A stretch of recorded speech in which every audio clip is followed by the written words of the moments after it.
Chers amis, bonjour à tous. Bienvenue sur Storia Voce, la chaîne de podcast du magazine Histoire et Civilisation. Ça fait maintenant 5 ans que Storia Voce existe et aujourd'hui, c'est notre premier live. Bienvenue donc à tous ceux qui nous écoutent en direct. Ce podcast est enregistré dans le cadre de la parution du numéro 90 du numéro 90 du magazine Histoire et Civilisation qui consacre un dossier à la République de Weimar et à l'avènement d'Hitler. Et je reçois aujourd'hui Alexandre Saintin. Bonjour. Bonjour. Merci d'avoir répondu à notre invitation. Vous êtes historien, spécialiste de l'Allemagne nazie et des intellectuels français.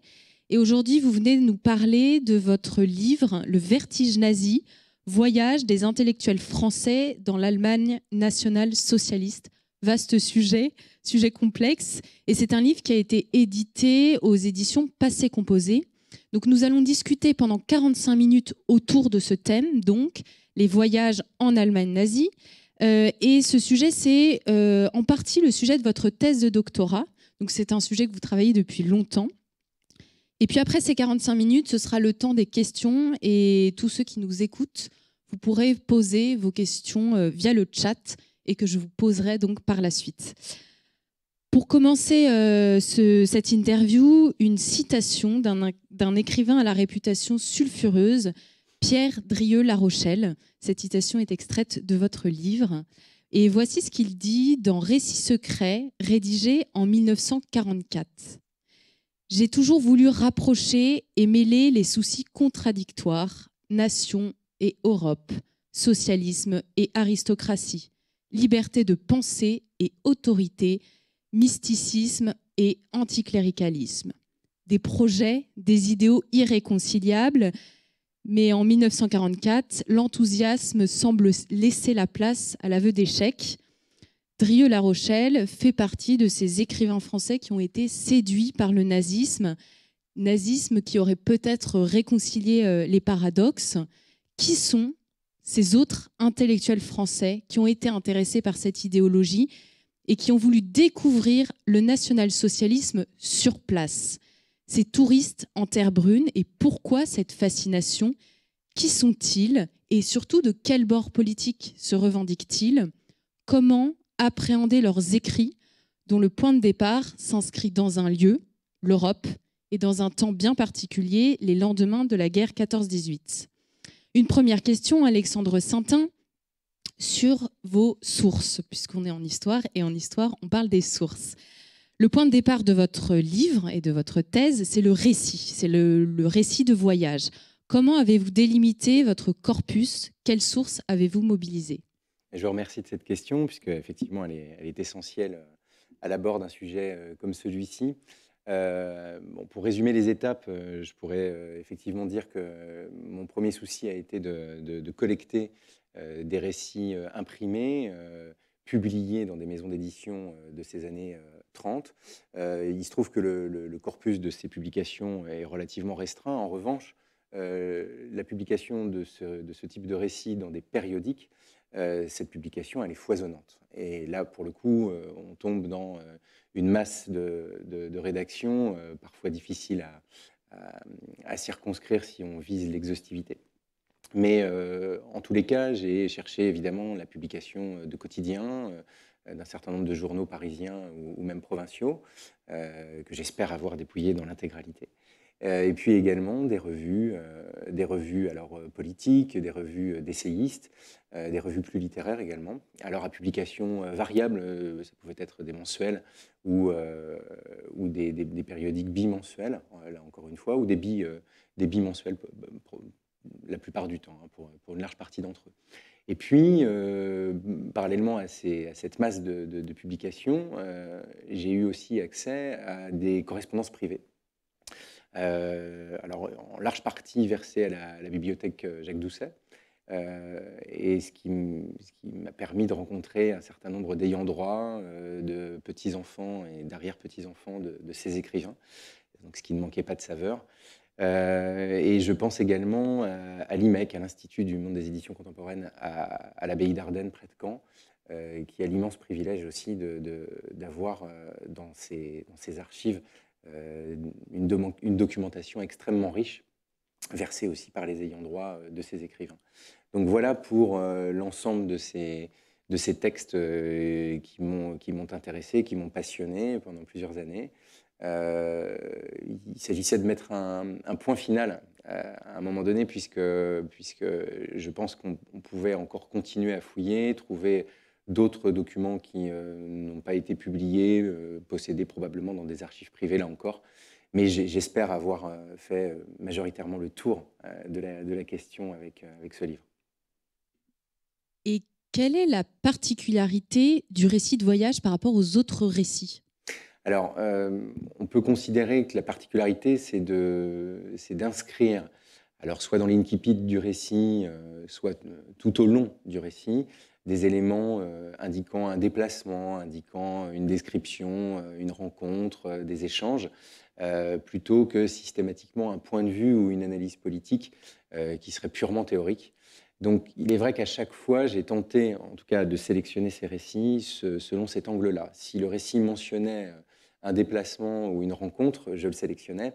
S'il n'était que théorie politique, je ne le mettais pas de côté, mais je l'intégrais par la suite à l'étude de ma documentation primaire. Néanmoins, vous avez étudié ces récits qui ont été écrits par des intellectuels français. Ce n'est pas des voyageurs qui viennent en Allemagne avec aucun bagage idéologique ni politique. Comment est-ce que vous définissez ces intellectuels ? Comment vous définissez même l'intellectuel ? Alors, j'ai tendance à me réfugier dans une définition qui m'a toujours beaucoup plu, à savoir celle que Pascal Horry, donc, qui a été mon directeur de thèse et qui a eu la gentillesse de préfacer cet ouvrage, celle que Pascal Horry propose, à savoir un intellectuel, c'est quelqu'un qui est un producteur et un consommateur d'idéologie.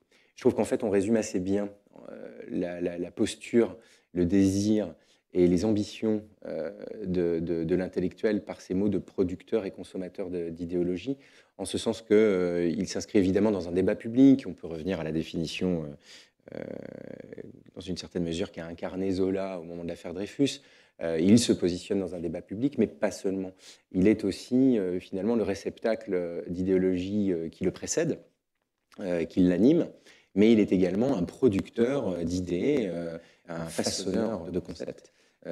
Qui, en tout cas le souhaite-t-il, qui sont destinés à être par la suite repris, remodelés, médiatisés d'une autre façon. Bref, l'idée est que ces idéologies soient des objets malléables et que d'autres s'en emparent. Alors d'autres intellectuels potentiellement, mais ce qu'on pourrait appeler peut-être de manière un peu rapide l'opinion également, puisque l'ambition avouée ou cachée des intellectuels est nécessairement celle d'être entendue. Voilà pour ma part ce que je pourrais donner comme définition de l'intellectuel. Votre livre part donc des intellectuels français, mais est-ce qu'ils étaient nombreux, les intellectuels d'autres pays qui se sont rendus en Allemagne pour découvrir le national-socialisme ? Oui, alors on sait, puisqu'il y a d'autres historiens anglais ou allemands qui se sont penchés aussi sur ce sujet, on sait qu'on a beaucoup de voyageurs britanniques qui se sont rendus en Allemagne nazie dans la période avant 1939, dans la période précédant la guerre. On a d'autres nationalités, des Italiens, des Suisses, mais en quantité moins importante. J'indique d'ailleurs dans le livre, à l'occasion d'événements internationaux qui se sont tenus en Allemagne, en l'occurrence les Jeux Olympiques, à la fois ceux de Garmisch-Partenkirchen et ceux de Berlin, donc tous les deux dans l'année 1936. J'indique des chiffres qui mentionnent que les Français ne sont pas parmi les voyageurs les plus nombreux. Alors là, cette fois-ci, il s'agit évidemment de touristes de manière massive, mais parmi les intellectuels, j'ai retrouvé alors autre source que j'ai aussi consultée et qui me permettait de faire le tour de ces récits, les sources diplomatiques. Et dans ces sources diplomatiques, on a des indications d'un certain nombre de passages, de circulations, alors d'ambassadeurs bien évidemment, de diplomates, mais également de figures du monde intellectuel français, que ce soit des artistes, des écrivains évidemment, des journalistes, ou même encore des chanteurs ou des acteurs. Je vais vous poser une question que vous posez vous-même dans votre livre.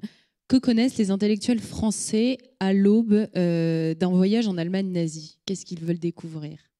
Alors, c'est intéressant puisque au tout début de la série de voyages qui s'enclenche à partir de 1933, ils ont, comme tout voyageur, une représentation de l'Allemagne.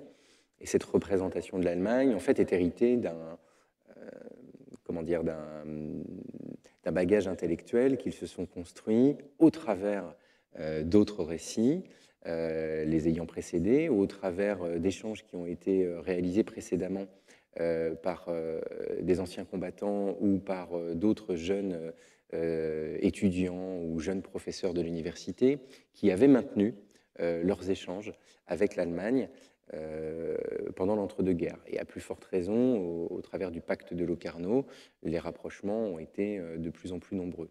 Donc c'est au travers de ces échos, au travers de ces représentations que nos voyageurs s'en vont outre-Rhin à partir de 1933.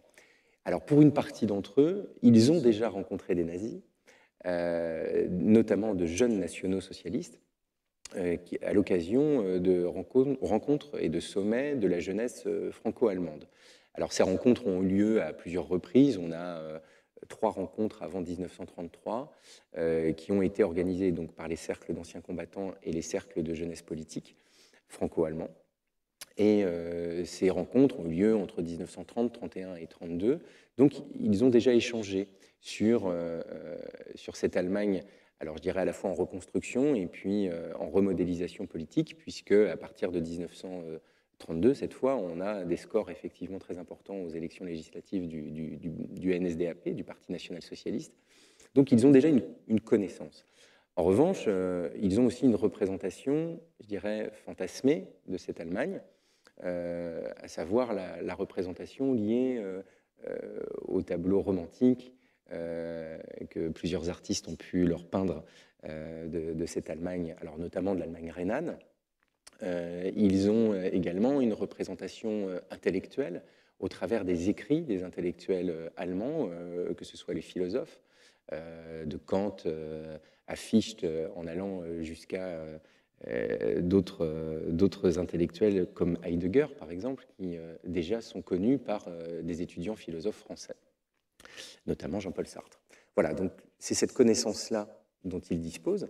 Et puis, au fur et à mesure de l'avancée de ces années 30, ils vont avoir des attentes très spécifiques, puisque les correspondants de la presse quotidienne leur envoient des descriptions des prises de décision du régime nazi.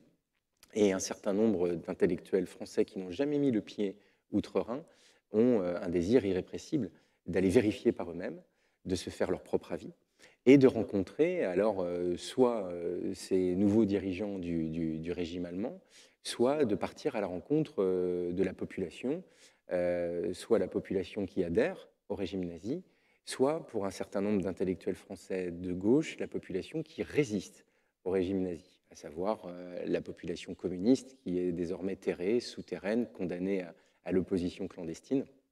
Donc on a ces attentes-là à la veille d'un départ en Allemagne nazie. Je vais citer un intellectuel germaniste que vous citez dans votre livre et qui dit la chose suivante: nous avons devant les yeux le grand but suivant, faire que toute l'Allemagne devienne un pays de voyage et de vacances, non seulement pour notre propre peuple, mais pour le monde entier. En fait, l'Allemagne elle-même, elle facilite en fait le voyage. Pourquoi est-ce qu'elle veut devenir une nation touristique? Alors c'est intéressant, effectivement, on a cette ambition de vitrine. Alors d'une part pour faire rentrer sur un plan purement économique des devises étrangères. Ça c'est important pour l'économie du Reich. Et à l'occasion des grandes manifestations internationales, alors mis de côté les Jeux Olympiques de Garmisch-Partenkirchen et de Berlin, on a d'autres manifestations qui peuvent être plus confidentielles mais néanmoins très populeuses. Je pense aux fêtes de Pâques pour les catholiques de Bavière, d'Oberhammer-Gau, qui rassemble des milliers, des dizaines de milliers de personnes. Et l'ambition, effectivement, est d'abord de faire rentrer des devises et puis de démontrer un certain nombre de réussites Il y a dans la propagande du régime nazi, comme dans la propagande également d'un autre régime fasciste qui est le régime mussolinien, l'ambition de manifester sa réussite rapide, son retour aux affaires, après avoir été écarté par le traité de Versailles d'un certain nombre de réussites européennes et avoir dû payer un certain nombre déjà de réparations. Donc l'idée est de prouver que le modèle politique national-socialiste est le modèle de l'avenir, et on le sent, il y a derrière aussi une visée européiste. C'est-à-dire qu'en convainquant un certain nombre de visiteurs étrangers, majoritairement européens, hein, quand bien même il y aurait aussi des Américains qui viendraient visiter l'Allemagne, l'objectif est de démontrer que l'alternative à la démocratie parlementaire, c'est la leur, c'est leur modèle, et on le sent, en tout cas on le suppose, au travers de ces manifestations. Le projet est d'indiquer que le leadership européen reposera dans les mains, se tiendra dans les mains du dirigeant national-socialiste. Donc il y a cet objectif-là. Alors, de manière, comment dire, plus ou moins directe, l'affichage de la réussite national-socialiste, au travers de l'organisation des JO, par exemple, se passera d'un certain nombre de publicités antisémites agressives. On sait, par exemple, que dans les hôtels aux alentours de Berlin, et dans Berlin, on décroche les affichettes et les panneaux indiquant que ces hôtels sont comment dire, interdits à la population juive. Donc on les décroche pour ne pas effrayer un certain nombre de visiteurs étrangers. Alors ces précautions, on les prend, je dirais, jusqu'en 1936. À partir de 1937, lorsque le régime organise de grandes expositions à la fois donc, anti-juives et à la fois promouvant la culture aryenne à proprement parler, c'est-à-dire à partir de 1937, ce sont des grandes expositions artistiques où on parle de l'art dégénéré d'un côté, on parle de l'art, comment dire, supposément supérieur de l'autre. À partir de 1937, on prend moins de précautions à l'égard des visiteurs étrangers. On assume davantage le projet civilisationnel et biologique du régime national-socialiste. Mais jusqu'alors, il est très clair qu'on prenait soin de l'accueil des touristes. Je dirais qu'à partir de 1938-1939, on ajoute des difficultés pour la circulation des voyageurs étrangers au moment du passage de frontières, au moment de la vérification des visas. La circulation est plus délicate. Mais de 1933 à 1936, ça fonctionne relativement bien, notamment grâce à des agences donc, nationales, puis dans chacun des Länder, on a une organisation touristique extrêmement structurée, pyramidale, in fine pilotée par Goebbels, et donc qui s'occupe de la structuration de cette propagande. Et en direction des pays étrangers, on envoie des brochures, de très belles factures, publiées en couleur. Et en France, on reçoit de manière mensuelle une publication qui s'intitule Allemagne, donc publiée en français, exclusivement en français, avec l'ensemble des réjouissances touristiques qu'un Français peut trouver en Allemagne nazie, y compris d'ailleurs avec une promotion des messages politiques que le Reich peut envoyer en direction de l'Europe. Ce qui est intéressant, c'est que dans ce tourisme, les nazis mettent en avant à la fois leur pays, tout un pan esthétique de leur société, mais il y a également bien sûr tout le projet politique. Vous, quand vous avez fait vos recherches, quand vous avez lu ces écrits, comment est-ce que vous avez réussi à expliquer cette fascination des intellectuels français pour cette idéologie? Quelles sont les clés de compréhension qui peuvent nous aider à comprendre comment ces Français ont pu vouloir transposer le modèle nazi en France, ou du moins l'étendre au-delà des frontières de l'Allemagne? Alors c'est effectivement, vous avez raison de la poser, cette question, c'est une question centrale, probablement l'aspect le plus délicat à démêler dans mon projet d'étude. Alors, si j'essaye d'être un peu schématique, je dirais d'abord qu'il faut savoir d'où l'on part, pourquoi nos écrivains intellectuels quittent la France, et quelle ambition, majoritairement, hein, pas systématiquement, mais majoritairement, quelle ambition les anime, en plus d'une volonté de voir, de découvrir, de s'informer, etc. Il y a d'abord une détestation, ou en tout cas une immense fatigue du régime politique français dans lequel il se trouve, un régime qu'il juge décadent. Alors cette expression de décadence, elle est largement partagée par les élites françaises, quel que soit d'ailleurs leur bord politique.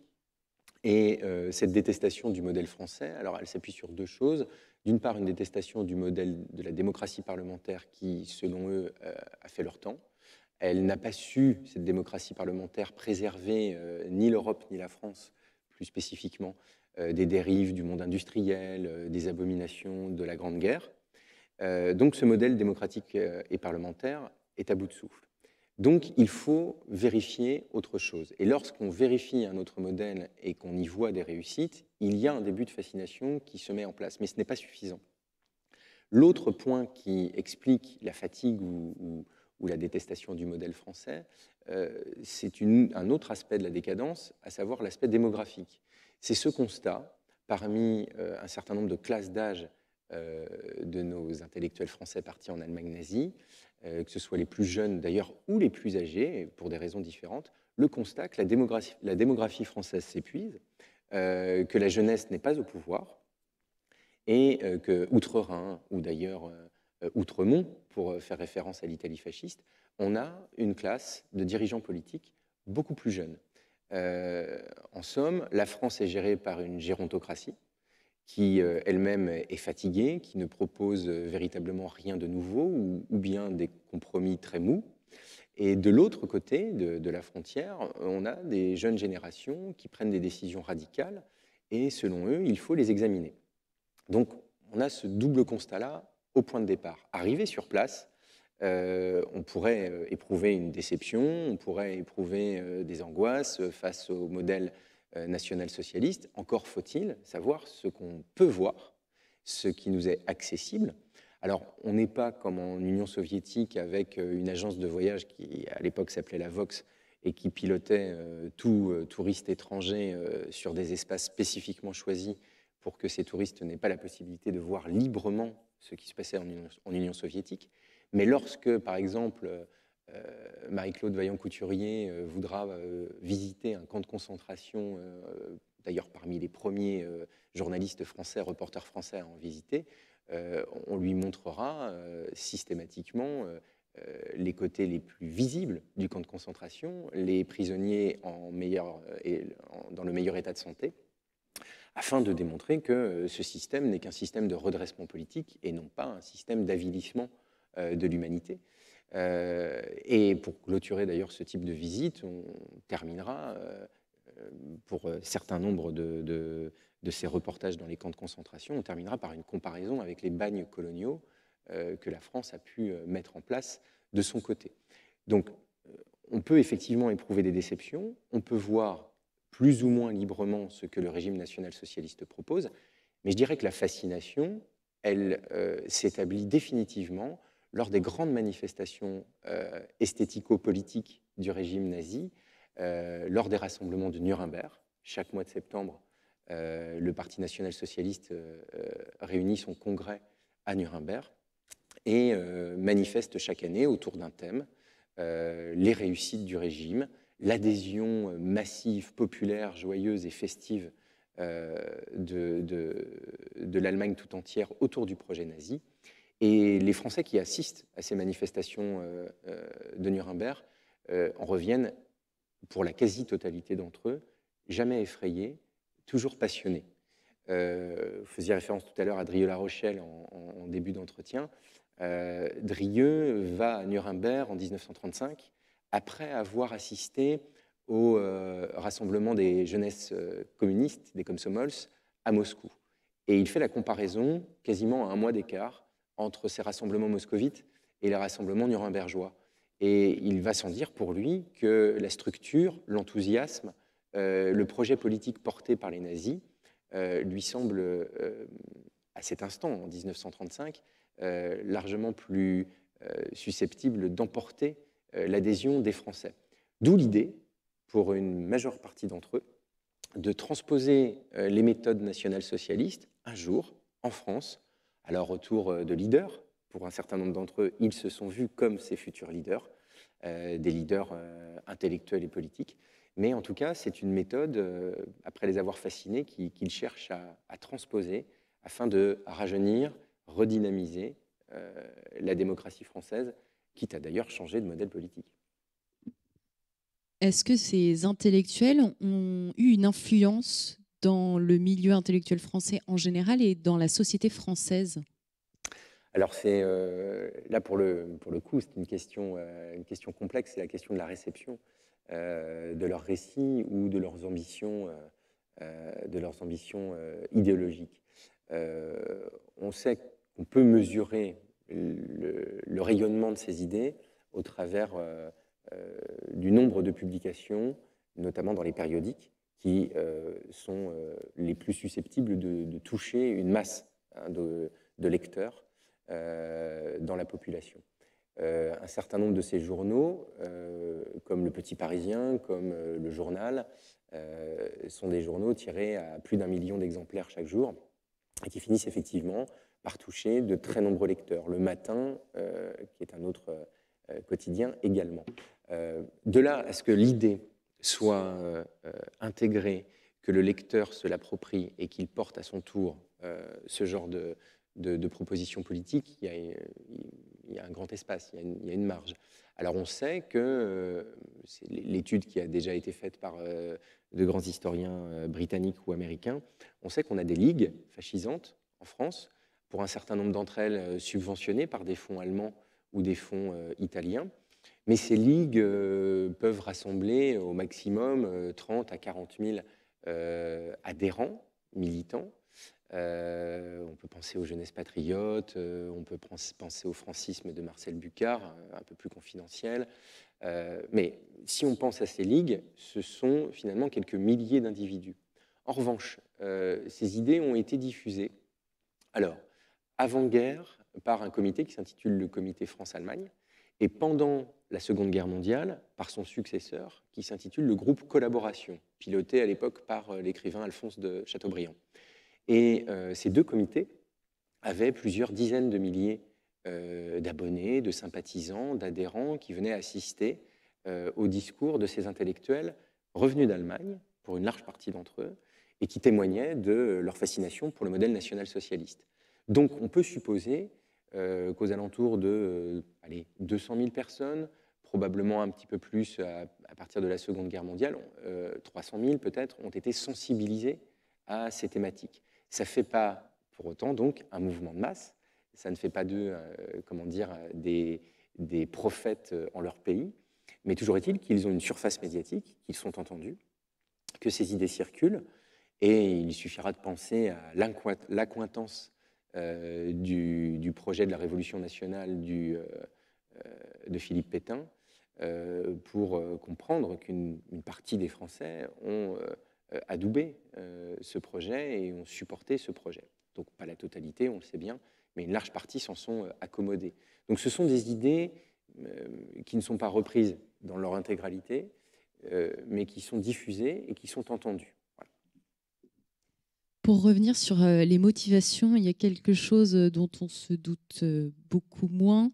Vous évoquez la quête quasi mystique de ces voyageurs.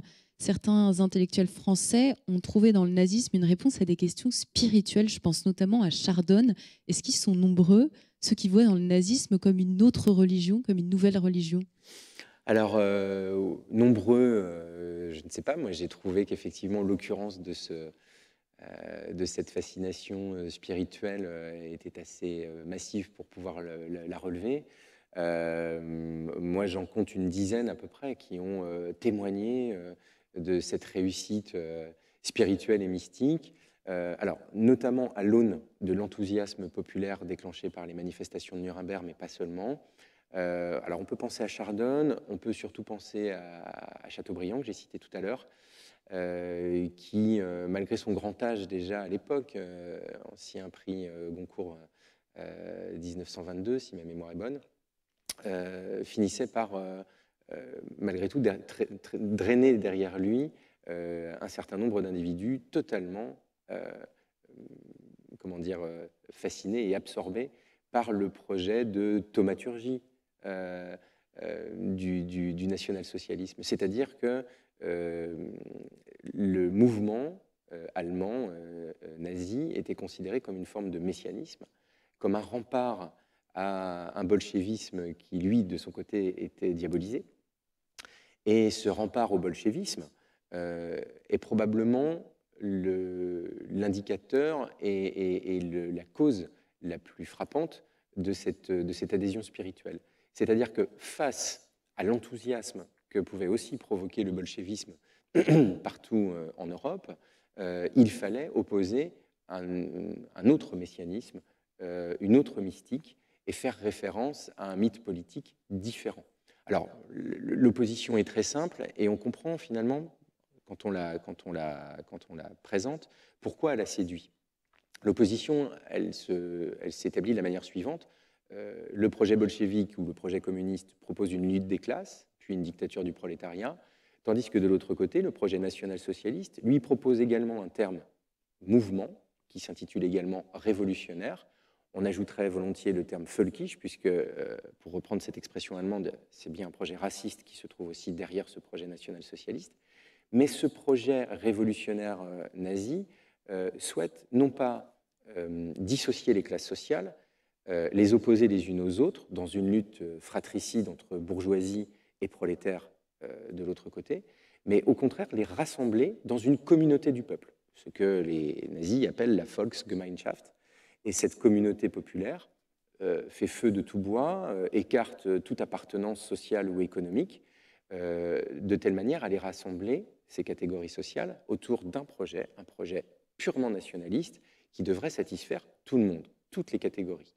Et finalement, ce projet d'union, ce projet qui se présente comme fraternel, c'est là tout le paradoxe et tout le cynisme de ce projet national-socialiste, ce projet de fraternité qui exclut, évidemment, on le sait, mais répétons-le, les impurs, ceux qui sont considérés comme des parasites biologiques, des homosexuels ou handicapés, évidemment en passant par les juifs, eh bien, ce projet nationaliste séduit à l'échelle européenne, et notamment nos intellectuels français, en disant c'est le seul rempart qu'on puisse proposer en Europe à l'invasion barbare du bolchevisme. Donc voilà, en fait, je pense, là encore, une clé d'explication dans le projet mystique et dans le projet d'unité populaire du national-socialisme. Tous les intellectuels qui voyagent sont-ils en fait des anti-marxistes au fond, est-ce que ces intellectuels, sur l'échiquier politique, ils se placent plutôt à droite et est-ce que les intellectuels de gauche sont quand même intéressés par le voyage ou finalement c'est quand même une problématique, une ambition, une aspiration des intellectuels de droite? Alors, c'est une question qu'il faut évidemment poser.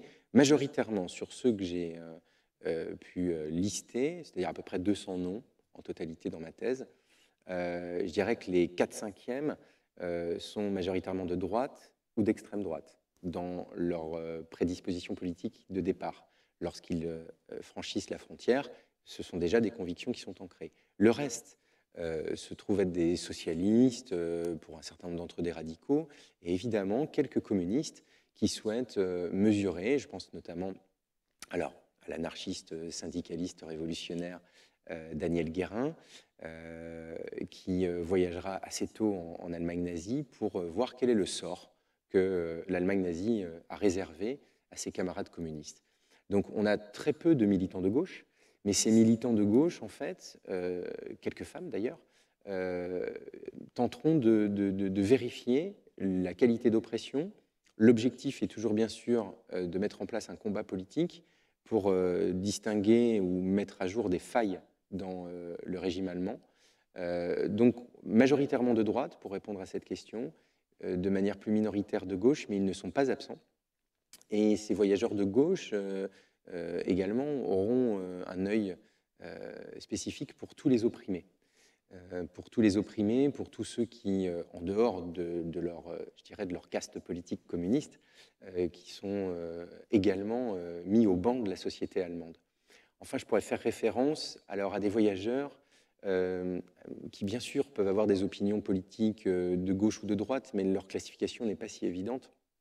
Je pense aux voyageurs catholiques qui ont pu voyager en Allemagne nazie et qui se sont intéressés à tous les aspects avec une prédisposition politique qui n'était pas si tranchée en amont, c'est-à-dire qu'ils ne se revendiquaient ni de droite ni de gauche au passage de la frontière.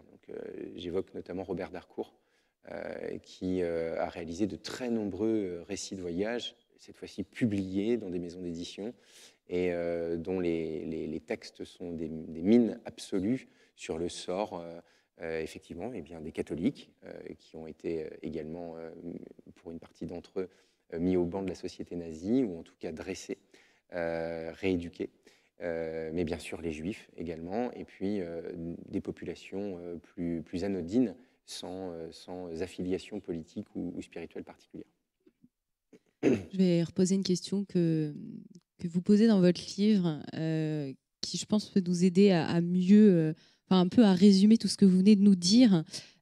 Ces intellectuels français, quand ils vont en Allemagne nazie, est-ce qu'ils ont formulé des ambitions européennes ou est-ce qu'ils cherchent simplement de l'inspiration et à transférer en France les solutions allemandes? Alors, la réponse est double. Une partie de ces intellectuels, en franchissant la frontière, encore une fois, s'attendent à trouver un modèle à transposer dans l'Hexagone. Et il est très clair que c'est d'abord, finalement, une ambition nationaliste française qui les anime.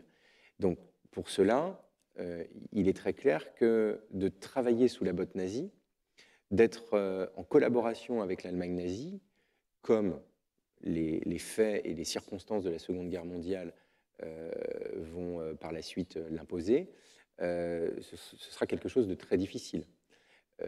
Donc on peut très bien trouver des sympathisants nationaux-socialistes qui, par la suite, dans la configuration de la guerre, ne vont pas souhaiter travailler avec les Allemands et, pour une partie d'entre eux, vont verser dans la résistance. Pour autant, d'autres vont pleinement adhérer au projet national-socialiste, mais cette fois-ci dans l'ambition de construire une Europe.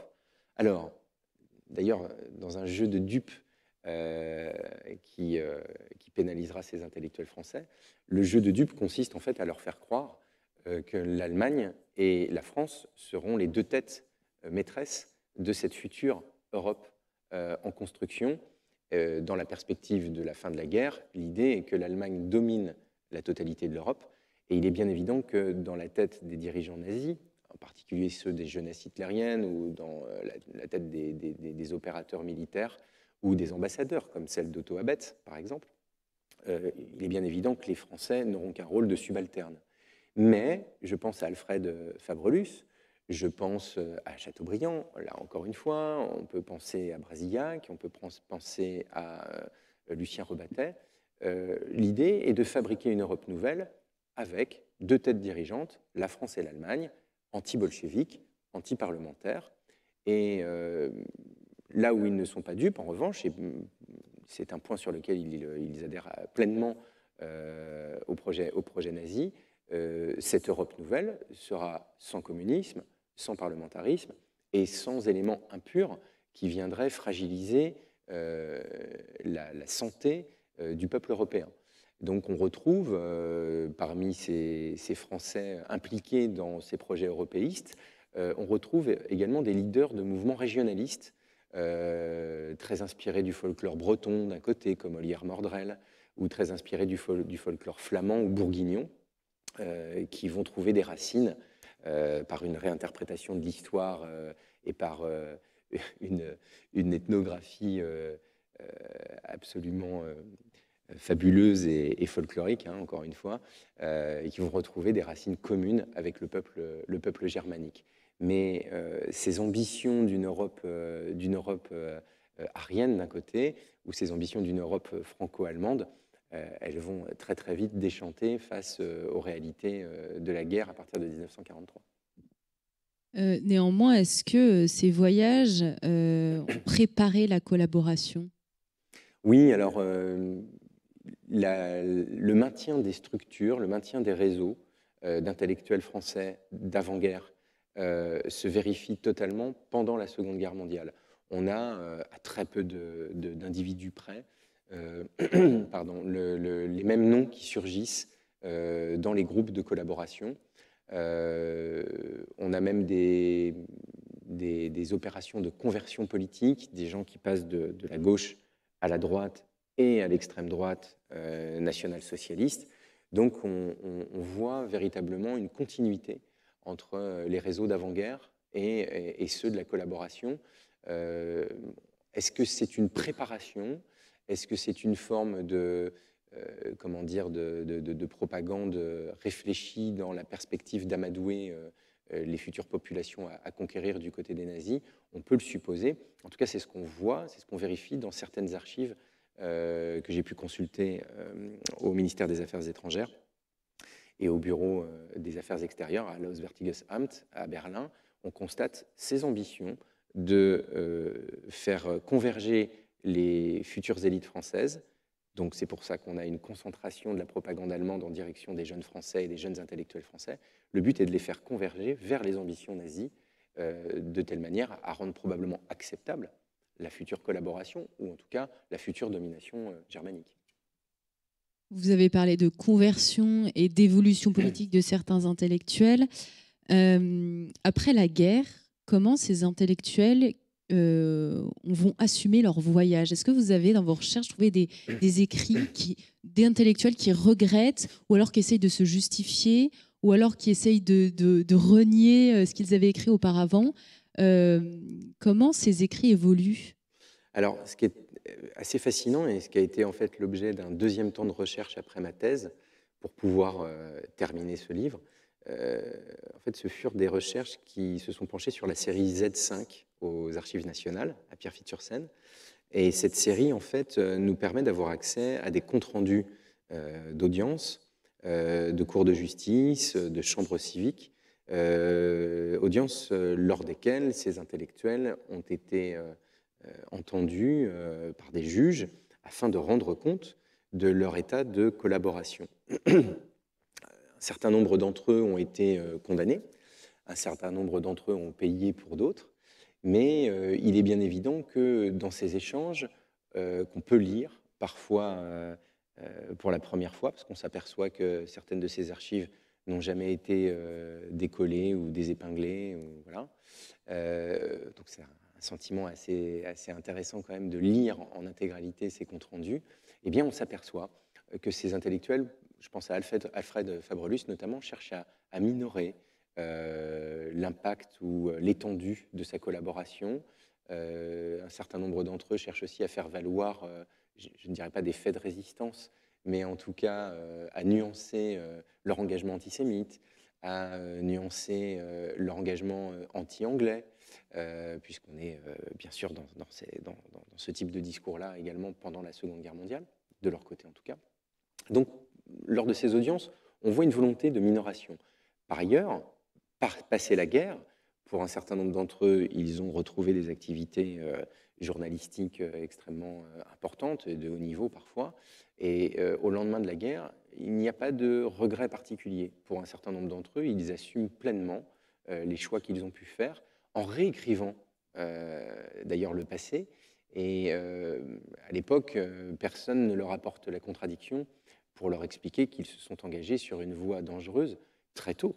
Alors on pense à Rebattet, qui a purgé une peine de prison et qui a pu revenir par la suite dans la course éditoriale, si je puis dire. On peut penser à Thierry Monnier également. On peut surtout penser donc à Fabrelus, qui lui a pleinement réécrit son parcours, sans coup férir et sans sourciller, alors que les textes les plus infamants et les plus culpabilisants sont toujours accessibles. Je pense à une anthologie de l'Europe nouvelle. On parlait de projet européiste. Eh bien, on le trouve là, un texte qui est publié en 1941.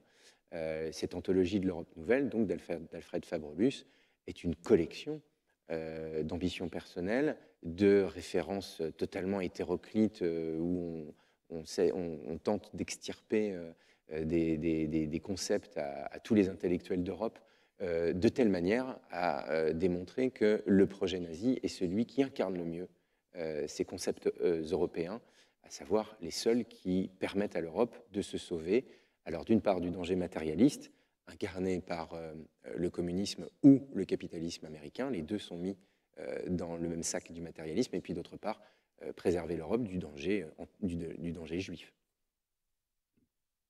On va maintenant pouvoir passer aux questions des internautes. Une première question, Alexandre Saintin, je vous la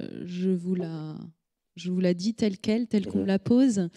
Peut-on voir aussi chez les intellectuels français une volonté de s'intéresser à ce qui caractérise la réussite allemande de la fin des années 30, notamment poussée par le développement de l'industrie militaire, en sachant que de nombreuses autres économies européennes ne sont pas encore totalement rétablies de la crise de 29 ?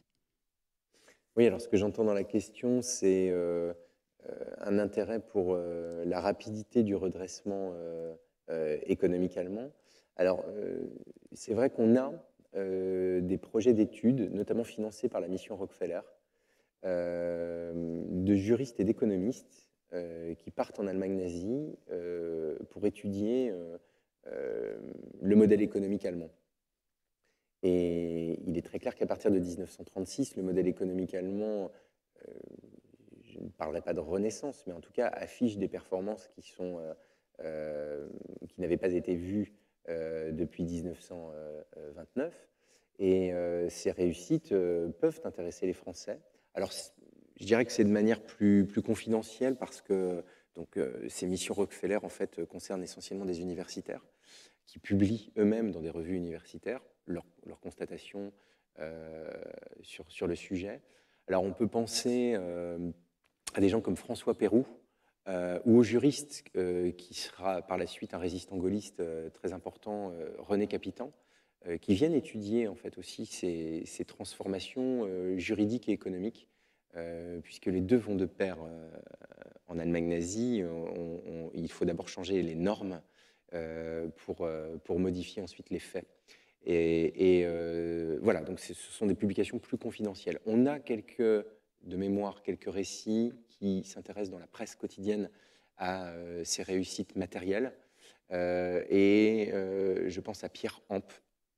En revanche, le périodique dans lequel il publie m'échappe, c'est probablement Le Petit Parisien, mais sans certitude, qui lui témoigne du redressement militaire et de l'ensemble des mesures prises pour fabriquer à nouveau en quantité importante une armée d'agression et non pas simplement une armée de défense.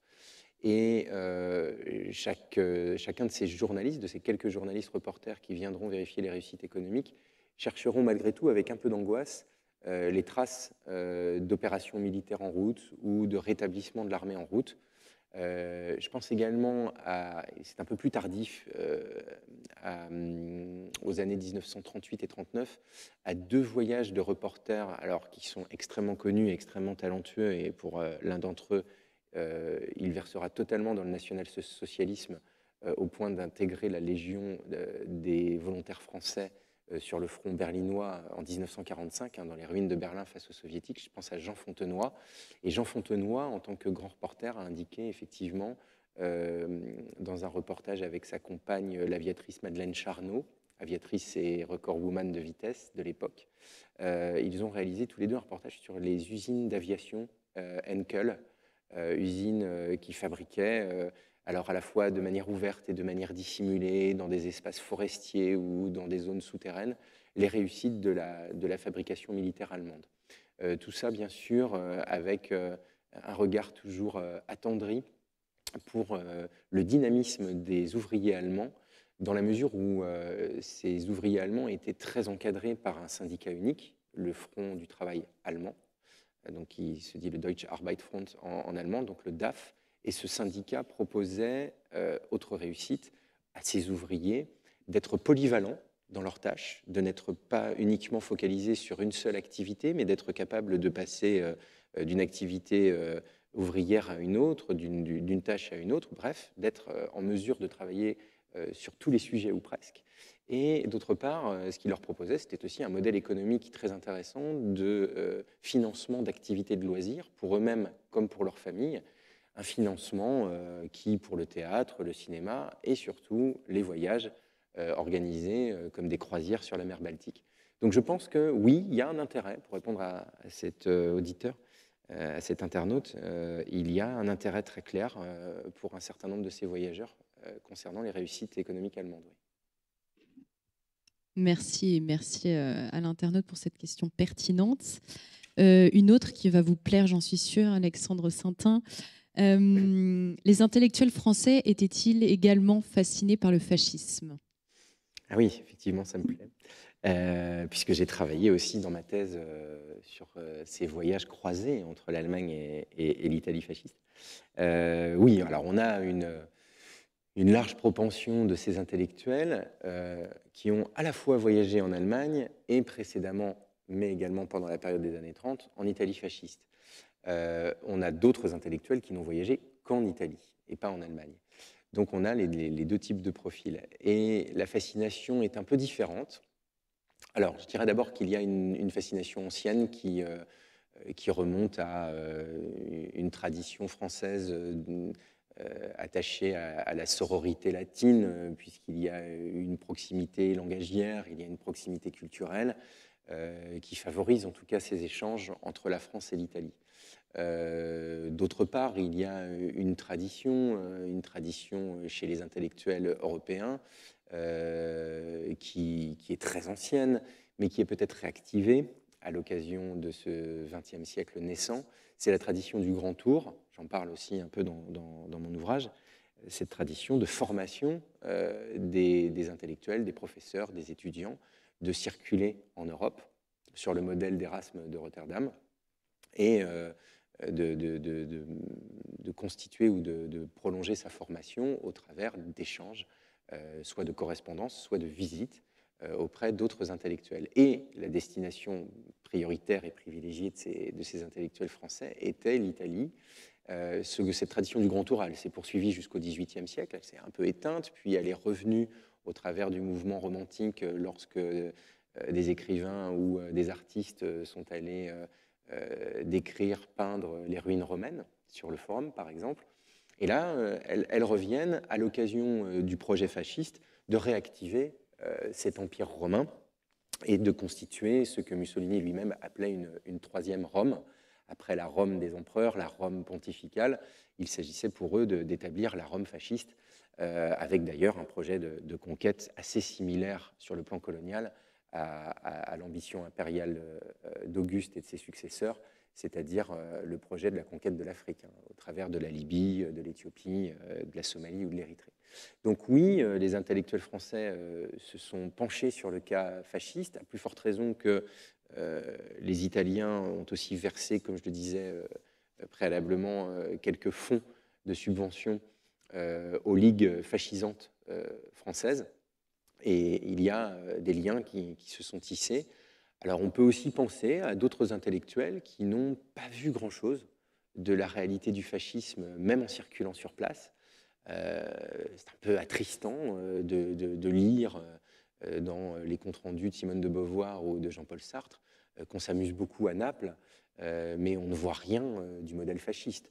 En revanche, si on fait référence à Georges Bataille, donc c'est cet écrivain français qui lui-même a été très intéressé par le projet allemand d'une constitution d'une garde d'élite dans les forteresses de l'ordre, un modèle précisément donc, basé sur l'image des chevaliers teutoniques, mais que Georges Bataille voulait transposer en France sur le modèle des chevaliers templiers. Eh bien, Georges Bataille s'est aussi intéressé à l'Italie fasciste en allant visiter la Mostra della Rivoluzione Fascista, donc qui est l'exposition de la révolution fasciste, qui se tient en 1932 lors des 10 ans du régime mussolinien. Et Bataille tient dans sa correspondance privée, dans ses journaux, une description détaillée des symboles, de l'enthousiasme populaire, des réalisations industrielles fascistes. Donc on peut très clairement répondre que oui, l'intérêt de ces intellectuels français s'est également tourné vers cet autre régime qui proposait un renouvellement de la politique européenne. Puis c'est intéressant ce que vous dites, on voit vraiment la permanence de la recherche du mythe, en fait, que ce soit par rapport au fascisme ou au nazisme. Une dernière question. quel est le rôle de Pierre Laval, qui a eu une fascination anti-britannique en faveur d'une alliance avec l'Allemagne contre le bolchevisme? Alors, le rôle de Pierre Laval, il faudrait préciser peut-être aussi un petit peu la question, mais le rôle de Pierre Laval se cantonne, entre guillemets, à son action aux affaires étrangères, puis par la suite à la tête du gouvernement du maréchal Pétain. En revanche, qu'a-t-il entendu des revendications des intellectuels? Ça, c'est une autre affaire. Alors, je suis moins spécialiste du personnel politique de cette fin de Troisième République. Je fais référence plutôt à Renaud Metz, qui a proposé, après Fred Kupferman, un renouvellement très intéressant de la biographie de Pierre Laval. Donc vraiment, si l'auditeur ou l'internaute veut creuser le sujet, il faudra lire le travail de Renaud Metz. Mais Pierre Laval a entendu probablement les revendications, alors je dirais paradiplomatiques ou métapolitiques d'un homme comme Jules Romain. Jules Romain qui a été choisi par le comité France-Allemagne, puis par un certain nombre d'individus qui constituent le plan du 9 juillet 1934. Il a été choisi comme figure tutélaire, grande figure intellectuelle, respectée, respectable, célèbre pour ses hommes de bonne volonté et pour toute son œuvre littéraire en général. Donc c'est déjà quelqu'un qui appartient à une génération plus ancienne que les intellectuels sur lesquels j'ai travaillé dans mon ouvrage. Mais Jules Romain est choisi et, comme représentant ou comme porte-parole des ambitions de la jeunesse française. Et c'est un peu paradoxal d'envoyer quelqu'un de plus âgé, mais c'est ainsi, c'est une figure de respectabilité. Il va à Berlin, il tient un discours devant des responsables nazis, devant des pontes de la jeunesse hitlérienne. Il revient en France et il a pour ambition de s'adresser à un certain nombre de ministres, alors non pas à Pierre Laval, mais à d'autres qui par la suite travailleront avec Pierre Laval pour évoquer l'importance d'un rapprochement franco-allemand, en tout cas d'abord dans un premier temps pour éviter la guerre, mais aussi pour finalement étudier l'ensemble des renouvellements politiques outre-Rhin. Donc, c'est une sorte de non-réponse que je propose ici, mais à part cette référence bibliographique que je fais à l'internaute, je dirais qu'il ne faut pas forcément imaginer de grandes décisions ou de grandes influences de la part de ces intellectuels. On peut penser côté fasciste à Hubert Lagardelle, qui aura, en tant qu'intellectuel fasciné par le modèle mussolinien, lui, davantage l'oreille de toute la diplomatie française, et notamment de Pierre Laval, avec lequel il travaillera. Donc, je ferai plutôt référence à ces figures-là pour répondre à la question. Puis il nous reste quelques minutes. En quelques minutes, est-ce que vous pouvez répondre à cette dernière question? Est-ce que les intellectuels nazis voyageaient aussi en Europe et en France pour promouvoir leur idéologie? On prend donc le problème à l'envers. Oui, c'est une très bonne question. Alors, je ne me suis pas penché sur ces visites ou cette diffusion auprès de la population. Alors, pour la partie Seconde Guerre mondiale, la réponse est oui. On a des groupes provinciaux, régionaux, de la grande institution qui s'intitule le groupe Collaboration, créé par Chateaubriand, qui ont pour ambition de diffuser ce qu'ils ont vu auprès des populations locales. Donc encore une fois, ça peut toucher à Bordeaux, à Lyon, à Nice, quelques milliers d'individus ou d'auditeurs ou de spectateurs. Pour autant, certains de ces intellectuels vont tenir des meetings et des grands discours lorsqu'ils s'inscriront dans des démarches plus politiques. Alors je pense aux meetings à la salle Wagram, dans les futurs mouvements politiques, alors d'abord dans des ligues, et puis par la suite dans le mouvement de Marcel Déat, par exemple, du RNP. Donc on a ce type de retour en direction de la population, mais là, pour le coup, c'est très parisien. Cela reste une inscription dans des logiques de meeting politique que ces intellectuels souhaitent finalement incarner, mais d'après ma connaissance, assez systématiquement dans des salles parisiennes ou dans des grands médias parisiens. Pendant la Seconde Guerre mondiale, je dirais que la diffusion se fait en direction de la province par le groupe Collaboration. Et puis, si vous avez d'autres questions, je vous invite d'abord à lire le dernier livre d'Alexandre Saintin, Voyage des intellectuels français dans l'Allemagne nationale-socialiste, et puis de vous acheter le dernier numéro d'Histoire et Civilisation, qui, lui, est consacré vraiment à l'Allemagne, enfin à la République de Weimar, Hitler sur les décombres de la République de Weimar. Merci, Alexandre Saintin. Merci d'avoir répondu à nos questions et puis aux questions des internautes. Merci à tous ceux qui nous ont suivis en live. Et puis, je précise quand même que votre livre vient d'être publié aux éditions Passé Composé. Merci à vous.